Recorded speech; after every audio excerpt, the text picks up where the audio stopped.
एक और fresh report लेकर एक बार फिर आपके सामने हाजिर हूं। इस रिपोर्ट की सबसे पहले आपको सबसे बड़ी खबर बताना चाहता हूं। तुर्की के अंदर एक बड़ा आतंकी हमला हुआ है। आतंकी हमले में 5 लोगों की मौत हो गई, 22 लोग गंभीर रूप से घायल हैं, जिनको हॉस्पिटल में एडमिट कराया गया है।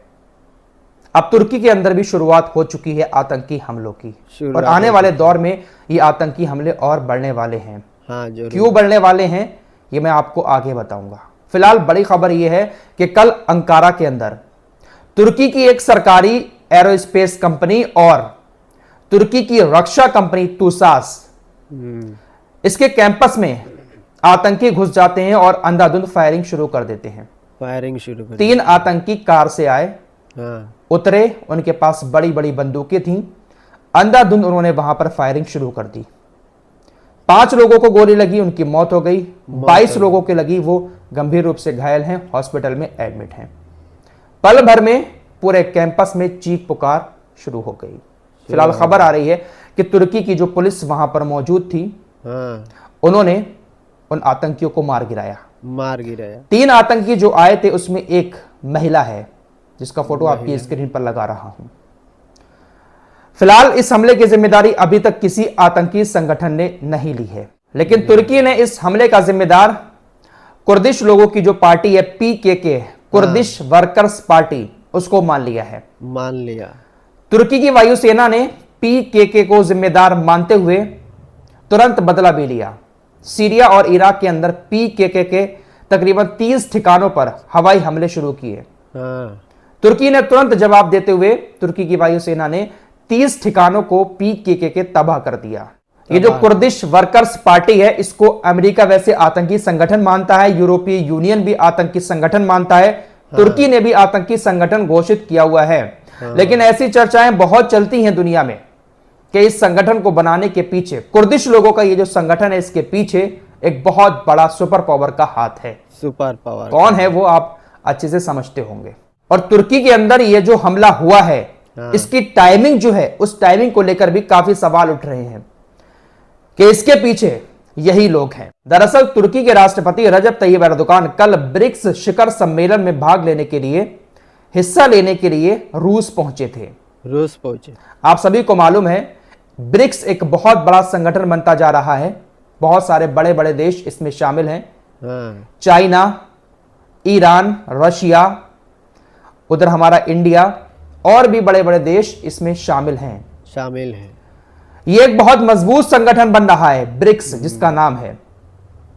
ये अमेरिका और यूरोपीय देशों की नजर में चुप रहा है। तुर्की ऑलरेडी नाटो का सदस्य है, नाटो का मेंबर है।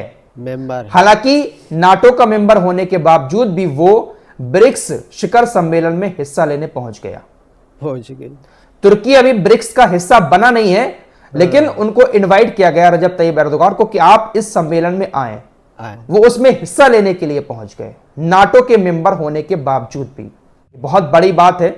अगर देखा जाए तो हो सकता है कि नाटो से हटकर तुर्की ब्रिक्स में शामिल होना चाहता हो, या फिर नाटो में भी रहना चाहता हो और ब्रिक्स में भी शामिल हो जाना चाहता हो, लेकिन यह चीज अमेरिका को हजम नहीं होगी। अमेरिका के दुश्मनों के साथ उसका नाटो कोई मेंबर मिले, यह हजम कैसे हो जाएगा।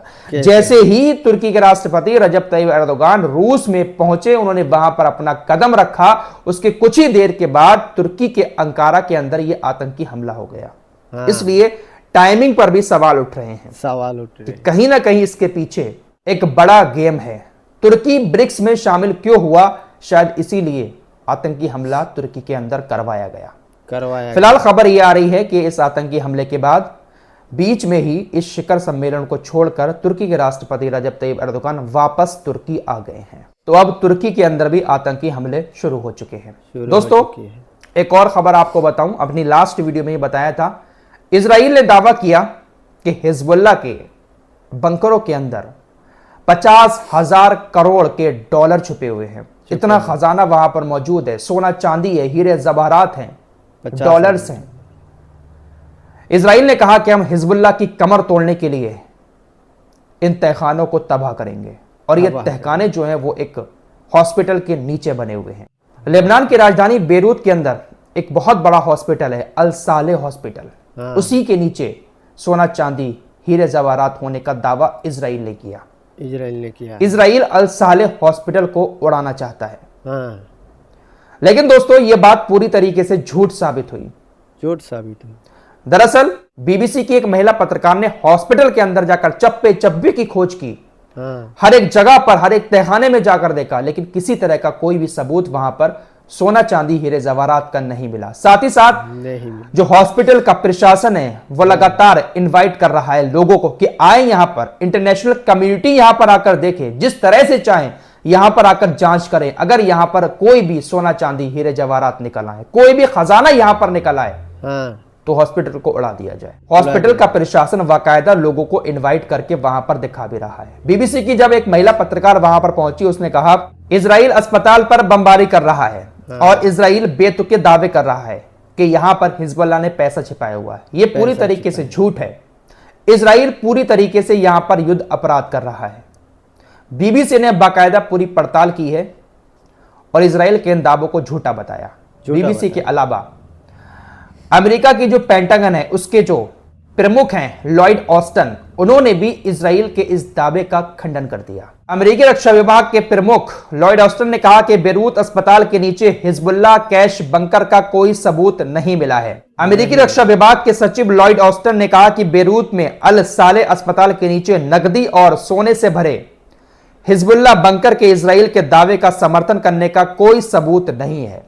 कोई सबूत हम इजराइल के इस दावे का समर्थन नहीं करते हैं क्योंकि अभी तक किसी तरह का कोई सबूत इजराइल ने हमारे सामने नहीं रखा है।